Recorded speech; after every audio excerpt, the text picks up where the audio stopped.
Þau ánægjulegu tíðindi barust okkur í lok nóvember að sýkla- og veirufræðideild Landspítalans hefði hlotið faggildingu og þessi faggilding formleg viðurkenning á rannsóknarstofunni og þetta er gríðarlega mikilvægt og við erum þá að fylgja ákveðnum Evrópustöðlum.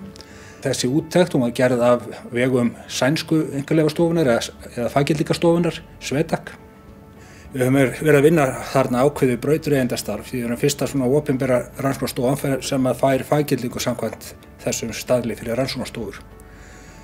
Það er orðið ansi langur vegur frá því að við byrjuðum. Við fórum eiginlega formlega af stað árið 2002, þannig að það er komin 18 ár.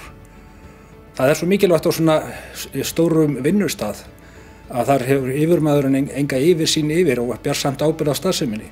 Það er svo mikilvægt að það sé tryggt að menn fylgi settum verklagsreglum, fari eftir þeim, viti af þeim, þær séu uppfærðar reglulega, þannig að yfirmaðurinn eða yfirmenninir geti verið nokkuð öruggur það að það sé verið að gera hlutina rétt. Það er vel þekkt að rannsóknarstofur séu faggiltar og í sumum löndum eins og Svíþjóð var gerð krafa að svona rannsóknarstofur séu faggiltar. Hér á Íslandi var engin krafa slíkt.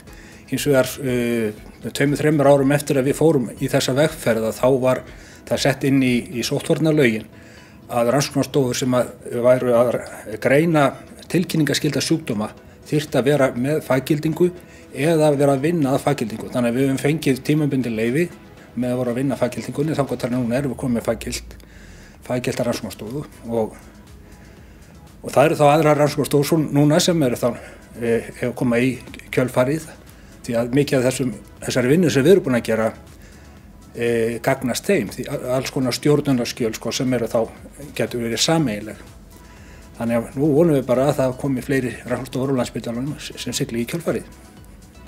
Í þetta verkefni hafa nokkrir gæðastjórar starfað á deildinni og hafa komið þessum málum vel áfram og líka í samstarfi við starfsfólk deildarinnar.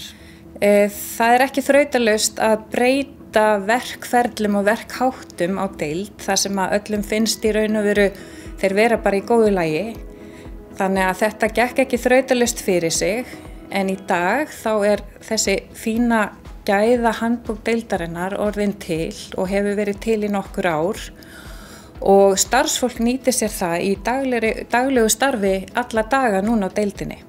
Allir starfsmenn undir dyggri stjórn gæðastjóra deildarinnar hafa átt þátt í að þessu verkefni náð.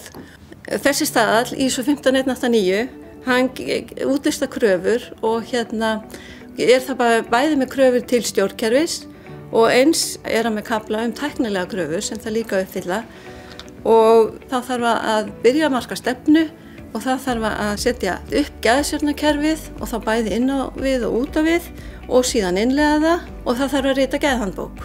Þannig að það þarf að skilgreina alla ferla og skjalfesta.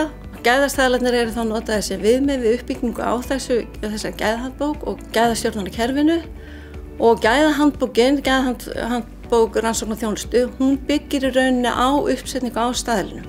Kosturinn við það að vera með svona gæðahandbók og tala ekki ef hún er rafræn, þá er það miklu skilvirkara, að öll skjöl eru ritstýrð. Þannig að við skilgreinum ábyrgðarmann, ritstjórn og hver útgefandi skjala og við setjum þau í endurskoðun einu sinni á ári. Alla breytingar sem við gerum, alla nýjungar, allt sem sett inn í gæðaskjölin, það er allt rekjanlegt, bæði hver gerir það og eins hvað var gert.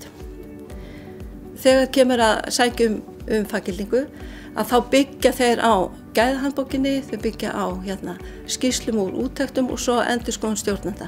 Þau meta í rauninni hvort að rannsóknarstofan sé hæf til að sinna þeim verkum sem hún er sett upp til að vera eða gera. Ef að þetta reynist í lagi að þá fá þau úttekt. Þannig að þetta er ansi mikið ferli sem er búið áður en að þessu kemur. Við erum alveg gríðarlega ánægð með að hafa fengið faggildingu, alveg í skýjunum ef svo má segja. Því við erum fyrsta svona opinbera rannsóknarstofan sem að fær faggildingu samkvæmt þessum staðli fyrir rannsóknarstofur.